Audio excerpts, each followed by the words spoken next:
Good morning, everyone. First of all, let me thank you for the opportunity to speak here today for June 19th, one of the most amazing and one of the most unappreciated holidays we have here in the United States. Before I even talk about the holiday, the impact and so forth and the legacy, let me introduce myself. My name is Stephen Balkaran. I'm an African American Studies professor at Central Connecticut State University. I am also a visiting lecturer here at Florida International University for this academic year. And I want to thank the members of this distinguished committee for giving me the opportunity to speak here today on June 19th. I think it's a very important holiday. And by the end of this speech, for the next 30 minutes, we'll have a chance to really understand the importance, obviously, of this holiday, but more so what it means for all of us who live in this great country, not only African Americans, but all who embrace the great idea of diversity, the idea of democracy, the idea of citizenship, and the idea of freedom. To start off, actually, ladies and gentlemen, one of the things when I talk about June 19th, I always have to give a little historical background on how we got to June 19th. So what I plan to do today is, number one, talk about what is Juneteenth or June 19th. Number two, I want to talk about the historical development of Juneteenth or June 19th, talk about the historical legacy starting in Texas, in Galveston, Texas, back in the turn of the century, 1900, and look at the importance of June 19th as we talk about it today in 2021. So with that being said, the holiday is one of the most unappreciated holidays here in the United States. And we often talk about the 4th of July and Dr. Martin Luther King's Day and Black History Month, and rightly so. We often talk about the Brown v. Board case, the Civil Rights Case Act of 1964, and the Voting Rights Act of 1965. Yet we often, in many time frames, fail to really understand the importance of Juneteenth. And now some 30 states have legalized June 19th as a holiday. I believe here in some of the states, especially my state, the state of Connecticut, it's now an official holiday acknowledging, I think, the true independence of the United States. And I say that because we often celebrate the 4th of July that symbolizes freedom. But if we go back to our history, the 4th of July, there was so many issues that the young fledgling nation was struggling. And that is one, the institution of slavery, and two, the institution of freedom. If you look at our history leading up to June 19, 1776, we have two major principles of foundation of the United States. And one is the issue of freedom, and one is the issue of citizenship.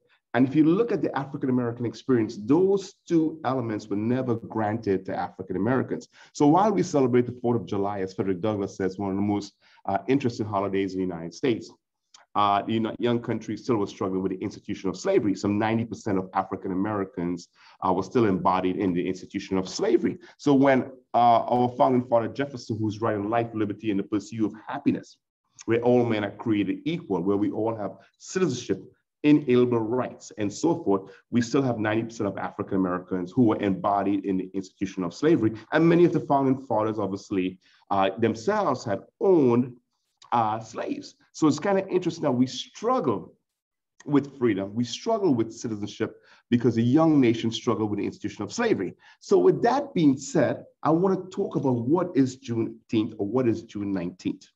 Let me kind of break it down for you. It's a celebration. It's an African-American celebration and an American celebration. Let me be very clear on that. It's an American celebration of freedom that took place in Texas, Galveston, Texas, some 2 years after the Emancipation Proclamation. If you go back to our history in 1865, news took so long to get to the slaves and the slave masters, obviously, in Galveston, Texas, the last of the slaveholding state. General Granger, who delivered the proclamation on June 19, 1865, clearly declaring that slavery now has been abolished and the 13th Amendment has been passed and slavery is no longer part of the American ideology or the American culture.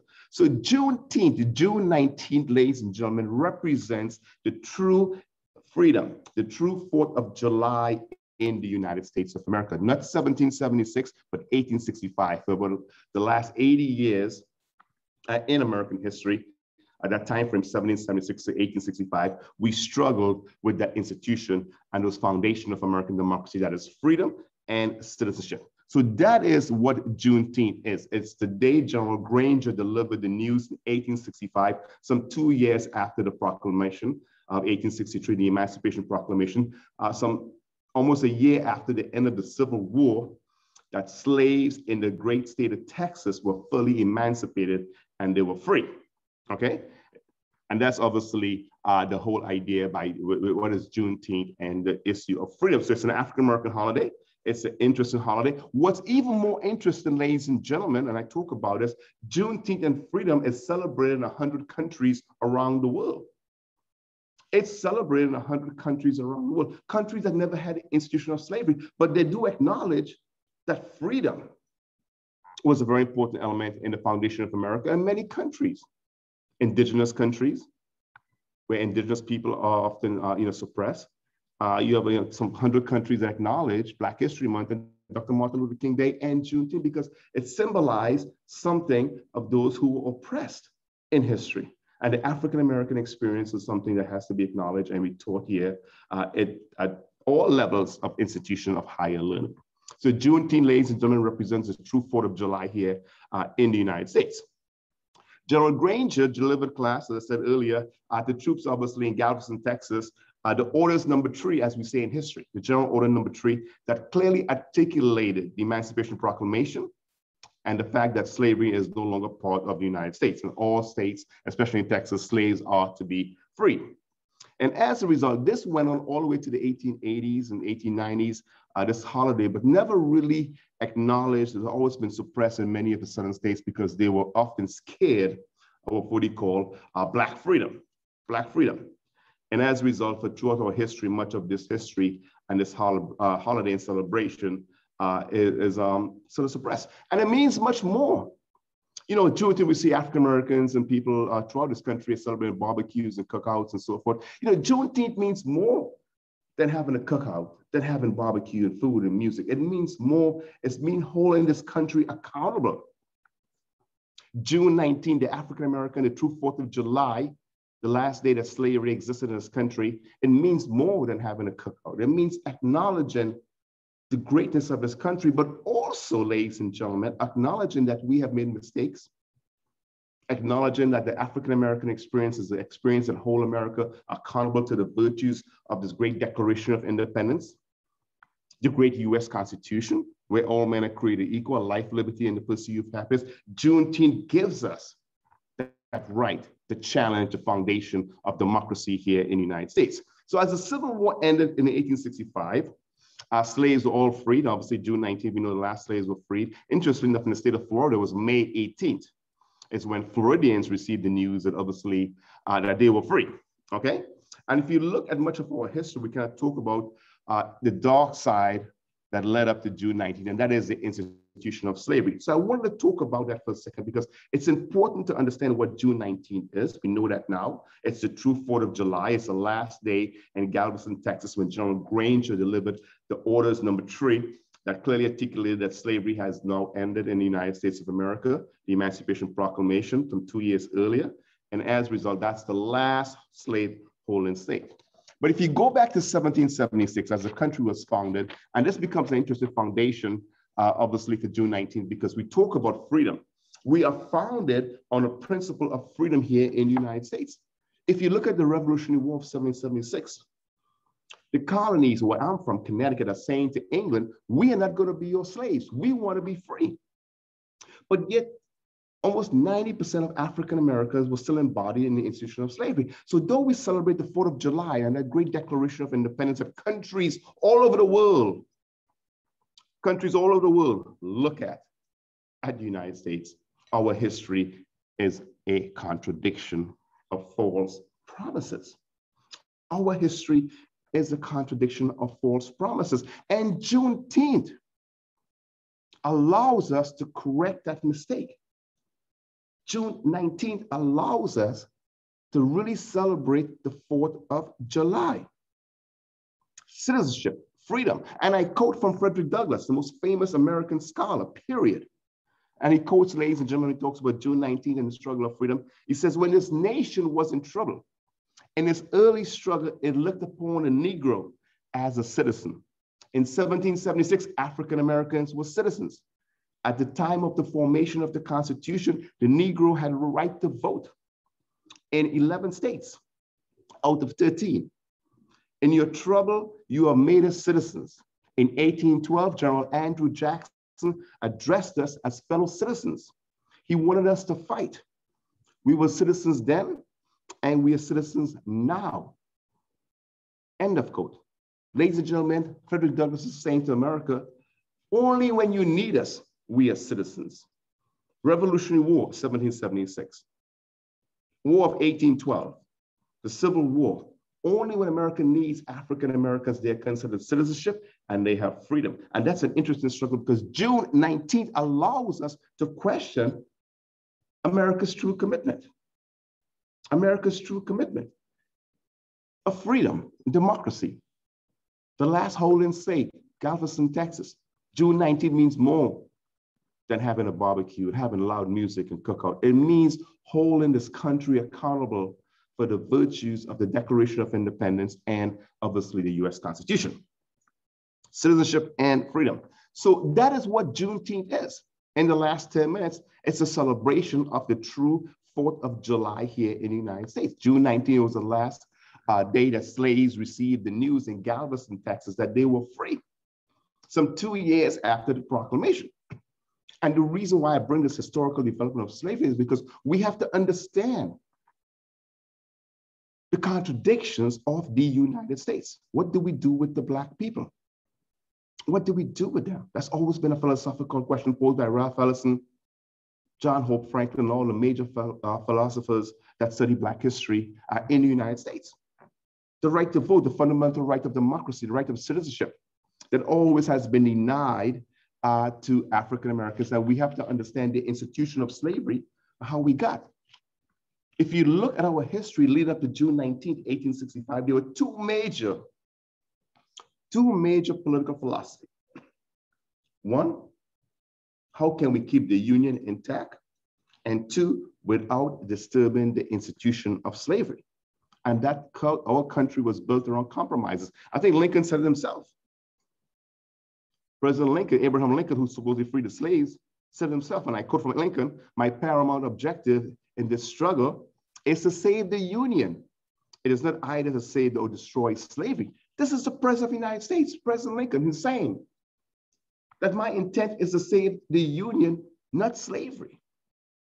He didn't give a damn about Blacks and slavery and institution. He cared about his political career and advancing his career. Lincoln wrote, "What do I do about slavery and the colored race? I do because I believe it helped to save the Union," end of quote.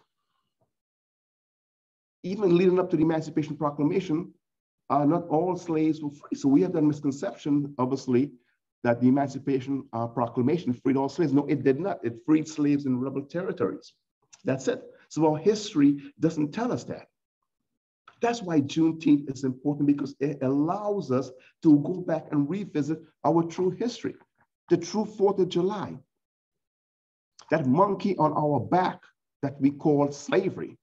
What do we do with African Americans? What do we do with the Black people? How can we build this great country without breaking up the institution of slavery? And that's done through compromises. So that being said, all the way to 1880s, 1890s, there were some elements of Juneteenth celebration here in the United States. Not a lot, but it wasn't until the turn of the century in Texas, state of Texas, that began to officially acknowledge June 19th. It was an educator called Antonio Smith in 1936 that began to lobby the state of Texas and their Congress, state representative and their legislature to acknowledge a Juneteenth celebration. And throughout the history, Juneteenth has always held America to obviously the virtues of this great country. World War I and World War II, it was for June 19th and the celebration of victory.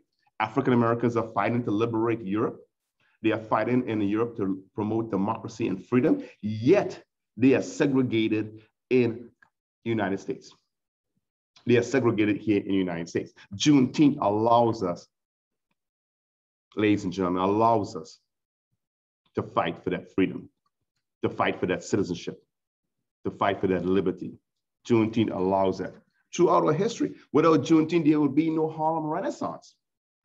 And some of the major prominent American scholars who came out of the Renaissance, Langston Hughes came out of the Renaissance, Ralph Ellison came out of it, James Baldwin, who eloquently wrote, "To be Black in America is to be living in constant rage, because we've always been denied the opportunities to be successful in this country." Juneteenth The true 4th of July allows us to criticize, allows us to express our culture, our food, our writing, our poetry, manifested, ladies and gentlemen, in the Harlem Renaissance. Juneteenth allows us. That's what that holiday does. It allows Black people to express their culture, express our history. Not told by President Lincoln, who didn't give a damn about slaves, he just wanted to save the Union, but told by Frederick Douglass. Lincoln has an expatriation policy. Lincoln was fighting 2 wars, one in the mine and one in the battlefield. At the mine, what do we do with the Black people? He had a policy called the expatriation policy, which many Americans don't even know or ever heard about. He wanted to purge America of all the Blacks. He wanted to send them to Africa, back to the Caribbean, and so forth. But Juneteenth allows us to challenge that president. Juneteenth allows us to challenge segregation in World War I and World War II. Holding America accountable. It's much more than eating and celebrating and drinking and partying with loud music. Juneteenth allows us to challenge the foundation of democracy. World War I, World War II. Juneteenth allows us to express the creative culture and the Black community, the Harlem Renaissance. And all the famous scholars that came out of the Renaissance, that they began to redefine what it is to be American, what it is to be Black in America, and to talk about the attributes and the contributions that we have here in the United States. James Baldwin, Langston Hughes, the great music, Duke Ellington, Ella Fitzgerald. Juneteenth allows us to acknowledge and respect those great contributions. If it wasn't classed as June 19, there'll be no civil rights movement. There'll be no Dr. Martin Luther King challenging again the foundation for democracy. There'll be no Brown v. Board of Ed and Thurgood Marshall challenging in class, ladies and gentlemen, the democracy of this country. No Rosa Parks, no civil rights movement, no Dr. King, no Malcolm X, no John Lewis, who just passed away a couple months ago. It was June 19th that allowed all these famous scholars to hold America accountable. The true 4th of July, June 19th, 1865, struggling with freedom, struggling with democracy. There'd be no Black culture, no Renaissance, no Black power movement, radicalism, all shaping America. No Black Lives Movement. If there was no June 19th and holding America accountable, no Black Lives Matter movement here in the United States. No Black Lives Matter. Think about that. No Barack Obama. Without the Juneteenth movement, there would be no struggle.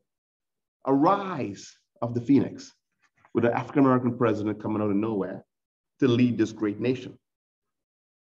Juneteenth allows us to express our voice, express our concern, hold America accountable to what it means. And that is, ladies and gentlemen, freedom, democracy, and citizenship. Let's think about those 3 words for a second. Freedom, democracy, and citizenship. Number 4, equal justice under the law. My younger days when I was in law school. That's what June 19th means. So if you look at that, you could see how African Americans blossom in this country.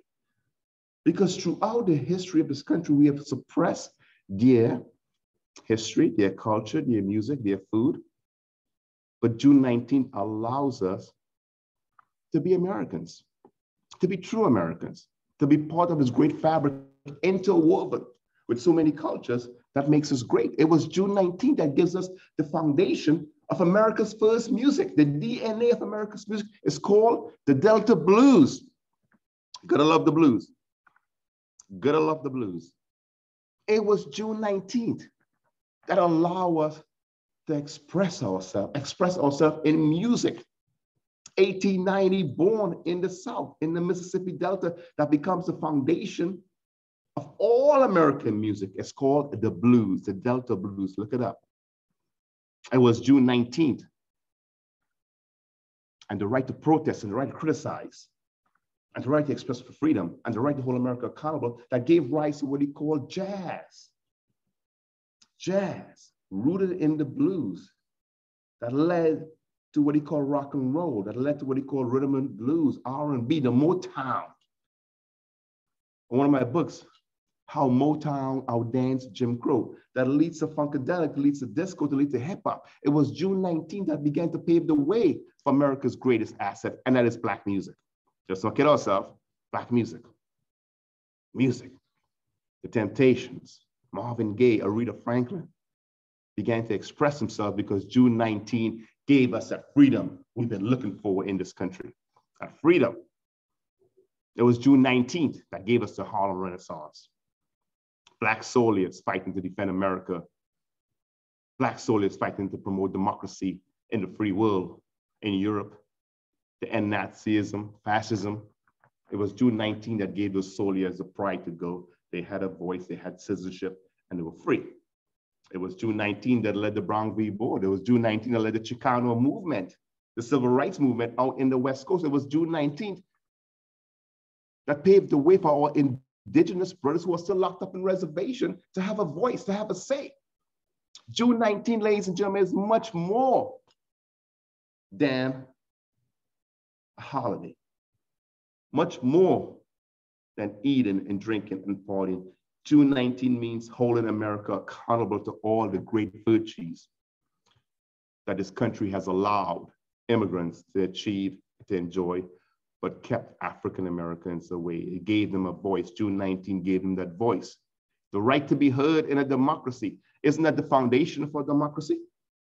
Marches, protests, civil rights, human rights, Black Lives Matter, an African American president. If we didn't have that citizenship and that freedom and the right to call America ours, there would be no such thing. 21st century, still holding America accountable. COVID-19 and all the disparities that comes with that crisis. June 19 allows us to obviously hold America accountable again. So if you look at the history of Juneteenth, the last day, Galveston, Texas, June 19, 1865, when the news was delivered by George Granger, the National Orders No. 3, saying to Texans that Blacks are free. And no longer can we have the institution of slavery in this country.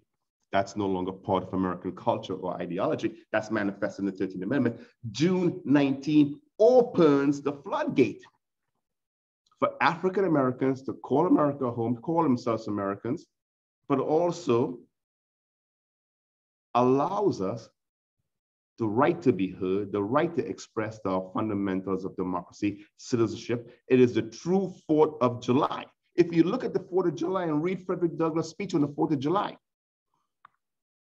what does the 4th of July means to a slave? What does it mean to a slave? 4th of July, 1854. He wrote that piece. Look it up and read that. It means a nation that's struggling with its ideology, struggling with the foundation, and that is class slavery, because the 4th of July that symbolized freedom, 90% of African Americans are enslaved. So while we struggle with freedom, while we struggle with citizenship, while we use those words in 1776, while we are saying to England, we are not going to be your slave, we want our freedom, we as Americans in the early foundations of this country is struggling with freedom, is struggling with democracy. And Juneteenth is that day of reckoning, is that day we now celebrate as a day we could be Americans and hold this great country together. So as I concluded my speech, I'm very optimistic that some 30 states have now embraced the idea and the celebration and the true meaning of June 19th. I've often said in many of my speeches, hundreds of speeches throughout the country, it means much more than drinking, having a barbecue, and playing loud music. It's a celebration of Black culture. It's a celebration of American culture. It's a celebration of holding this country accountable. It's a celebration of holding to the foundations of this country, life, liberty, and the pursuit of happiness, equal justice under the law, freedom, and last and by no means, citizenship. Juneteenth is a holiday we need to obviously respect, acknowledge, and in some way, shape, and form, include it in our curriculum at all levels. And I said earlier, there's over 100 countries in the world that celebrate June 19th, that celebrate Black History Month, that celebrate Dr. Martin Luther King holiday.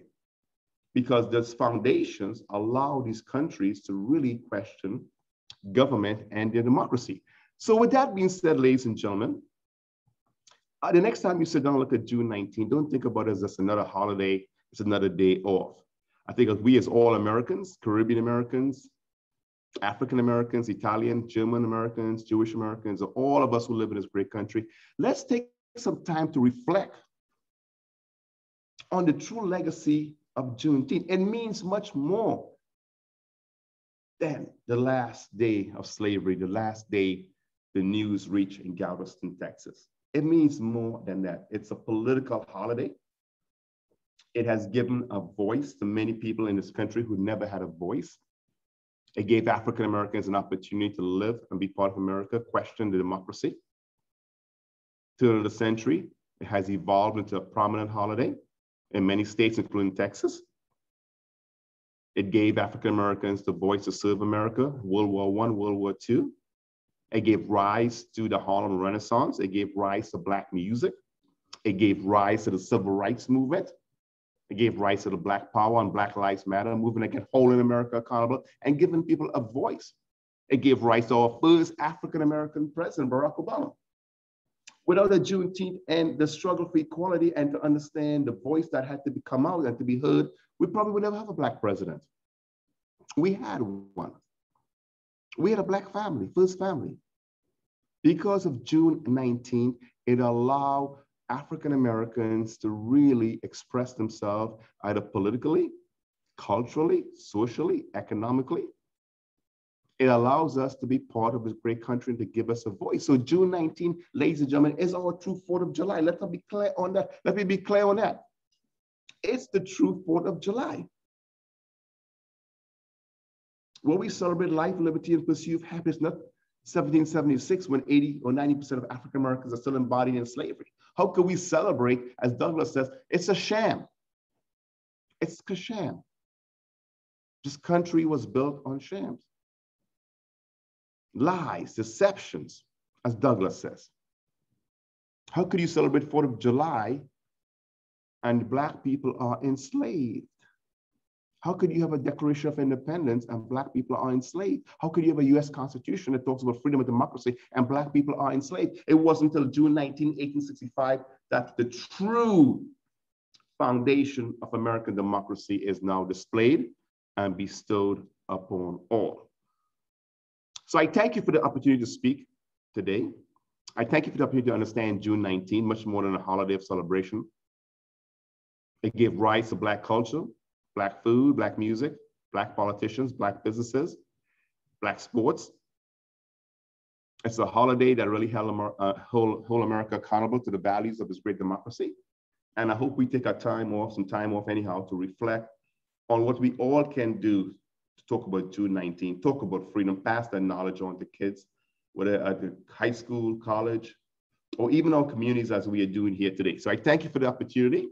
Again, my name is Stephen Balkaran, African-American Studies Professor at Central Connecticut State University. I'm currently a visiting lecturer here at Florida International University. And I welcome any questions. Again, you can email me, sbalkara@fiu.edu. And I thank you for your time. Please enjoy your June 19th holiday. Take some time to reflect, listen to what I have said. And obviously, ladies and gentlemen, please be safe. Thank you. Thank you, guys.